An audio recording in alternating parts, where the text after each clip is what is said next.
В Ухте сдвинулись сроки сезонного благоустройства территорий, но все запланированные на этот год работы будут выполнены. Что уже успели и какая часть работы еще предстоит, узнала Виктория Науменко.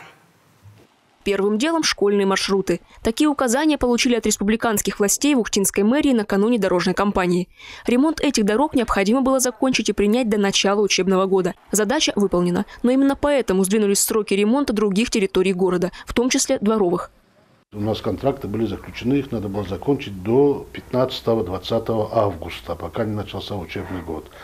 А школьный маршрут у нас это Веселый Кут, Гардиёль и Водный. Подрядчик, который вышел на эти работы, у него только два звена. Одно отработало там, второе работало по комфортной среде. В том числе у этого же подрядчика и Сосногорск был по школьным маршрутам. Они не могли разорваться. Но подрядчик быстро наверстывает объемы работ. На сегодняшний день из 10 запланированных дворов осталось отремонтировать всего 2. Их завершат уже на этой неделе. В этом году взялись не только за дворы в самой Ухте, но и в соседних поселках. Так, двор по улице Совхозная в Сидью привели в порядок одним из первых. Было заменено асфальтовое покрытие, установлены бордюры, скамейки, урны и модернизировано освещение над подъездами. Работы во всех дворах идут в рамках программы формирования комфортной городской среды. Благоустройство 4 общественных территорий в рамках этой федеральной программы в Ухте тоже почти завершено. Первой полностью доделали площадку возле профиля Ленина в микрорайоне Ветлосян. Здесь заменили асфальт, бордюрный камень, установили освещение и комфортные, безопасные смотровые площадки с видом на город. Первый раз здесь после ремонта, и очень удивляет, что и появилась смотровая площадка. Очень красивенько, все свеженько, ново.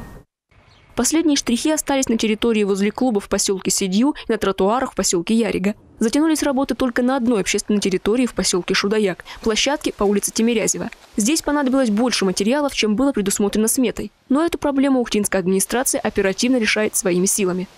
Казалось, что надо было больше выбирать, глубина большая. Вот сегодня буквально договорился, мы дополнительно сами уже привезем туда щебенку для того, чтобы этот подрядчик не выходил за сметы, которые сегодня есть, так как комфортная среда – это федеральные деньги, они контролируются, и поэтому здесь, чтобы не было, мы подключились сами тоже. Вовсю идет и ремонт дорог. В этом году в планах было расширить участок у бывшего торгового центра «Север» на перекрестке проспектов Ленина и Космонавтов. Там появится 3-я полоса. Полностью заменить асфальт на улице Советской, Юбилейной и Синюкова.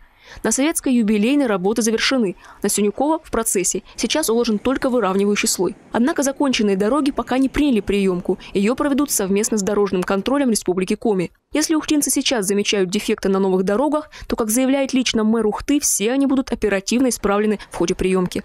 Виктория Науменко, Павел Лагутин, телеканал Юрган, Ухта.